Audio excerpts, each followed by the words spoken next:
هو مؤيد شعبيا الآن. أول ما انتخب حتى رأس المال الجبان شعر بالاستقرار والبورصة ارتفعت.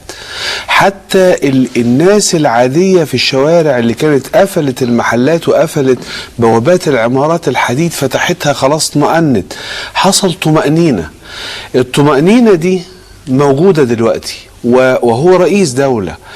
لو كل ما هينتظر تأكد حضرتك ان القوى الخفية بتسعى الى انها تعمل له مشكلات. هو في الحقيقة عشان كده أنا متضايق من إيه؟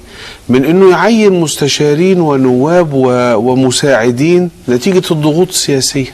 يعني حضرتك فكرة أن تكون هناك سيدة وأن يكون هناك قبطي وأن يكون هناك من يمثل شباب التحرير أو شباب الثورة، هذه الفكرة لا تروق لك يعني؟ ده برضو موضوع تاني اللي هو إن أنا أعين بناء على خريطة الترضية. أنا ما عينش بناء على الترضية أبدا. طب لو أنت بتنصحه يعمل إيه؟ يعني لو قرار بيدك أقول له اختار الناس اللي يساعدوك بجد بإخلاص، اللي فعلا هيقوي مؤسسة الرئاسة ومؤسسة لكن عندك الوزارة. مشكلة لو كان قبطيا، لو شايف إن هناك لا المبدأ المبدأ مش مرفوض، يعني مش المشكلة مع المبدأ، المشكلة في إنه هو يختار قبطي ولا امرأة ولا تحريري ولا غيره.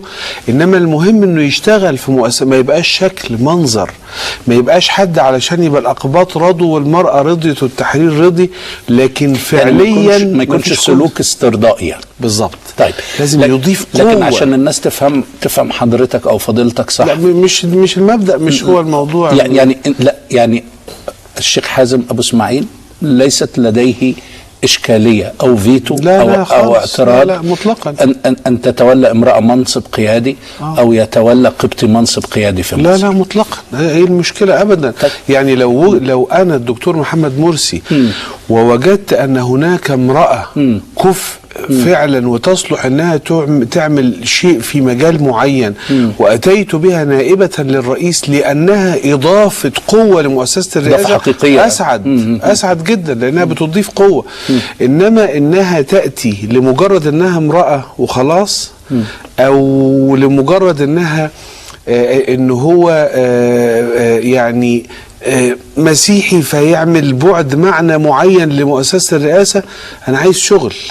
احنا كان عندنا نائب رئيس وزراء قبل كده مسيحي وكان سكرتير عام الحزب الحاكم، يعني فكري مكرم عبيد وكان وبعد كده وقبل كده. فمادام في اضافه في شيء، انما بدون اضافه اجيب 3 نواب يا استاذ عماد، انا مش معترض، ان شاء الله يوفق الى الاكفاء، بس اجيب 3 نواب عبارة عن عبء على مؤسسة الرئاسة عشان بس يبقى الشكل العام حلو؟ لا ما